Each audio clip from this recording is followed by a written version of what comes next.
ചേട്ടാ, ഇവിടെ എനിക്ക് പാകമായ ഷർട്ട് ഉണ്ടോ? മോൻ എത്ര ഷർട്ട് വേണമെങ്കിലും ഇവിടെയുണ്ട്. എനിക്ക് പാകമായ ഒരെണ്ണം മതിയായിരുന്നു. ദാ ഈ ഷർട്ടിന് 500 രൂപ. 500 രൂപയോ?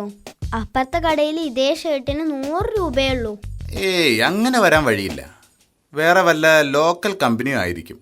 നോ, ഇതേ കമ്പനി, ഇതേ സൈസ്, ഇതേ കളർ, വില മാത്രം വ്യത്യാസം. ഇവിടെ 500, അവിടെ 100. ഇത് ഞാൻ വിശ്വസിക്കില്ല. നീ പറയുന്നത് പച്ചക്കള്ളമാണ്. കള്ളമായാലെന്താ, വില കുറവല്ലേ?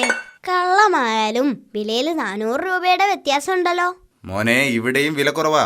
500 രൂപയുടെ ഷർട്ടിന് 50% ഡിസ്കൗണ്ട് ഞങ്ങൾ നൽകുന്നുണ്ട്. അപ്പോ ഇതിന് 250 രൂപയേ വരുന്നുള്ളൂ. സത്യമാണോ? പിന്നല്ലാതെ.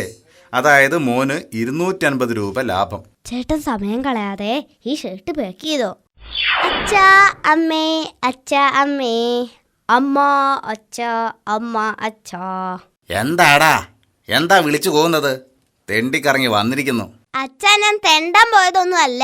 250 രൂപ ലാഭം ഉണ്ടാക്കി വരുന്ന മകനോട് ഇങ്ങനെ സംസാരിക്കല്ലേ അച്ഛാ? 250 രൂപ ലാഭമോ? എന്താ, നിനക്ക് ലോട്ടറി അടിച്ചോ? അതൊന്നല്ല, ഞാനൊരു ഷർട്ട് വാങ്ങിച്ചു. ആഹാ, ഇതിനായിരുന്നല്ലേ കാലത്ത് 250 രൂപ എരന്ന് വാങ്ങിയത്. അതും നശിപ്പിച്ചു. അച്ഛാ, ഞാൻ കാശ് നശിപ്പിച്ചില്ല. ഈ ഷർട്ടിന് വില 250 രൂപയാണ്, സത്യമാ. പക്ഷേ ഒരു ചില്ലിക്കാശ് പോലും എനിക്ക് ചെലവായില്ല. എങ്കിൽ നീ മോഷ്ടിച്ചതാവും. ഒന്നുകളയും ഞാൻ. ഈ അച്ഛൻ്റെ ഒരു കാര്യം വെറുതെ അല്ല അമ്മ എപ്പോഴും പറയുന്നത്. ഇതിയാനൊരു പൊട്ടനാണെന്ന്. എടാ, എങ്ങനെയാണടാ നീ 250 രൂപ ലാഭം ഉണ്ടാക്കിയത്? അതെ, ഈ ഷർട്ടിന് 500 രൂപയാണ് വില.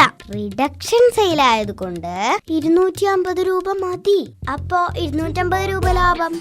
ആ ലാഭം കിട്ടിയ 250 രൂപ കൊണ്ടാ ഈ ഷർട്ട് വാങ്ങിയത്. നമുക്കൊരു ചില്ലി പോലും ചെലവായില്ല. ബുദ്ധി വേണം അച്ഛാ, ബുദ്ധി.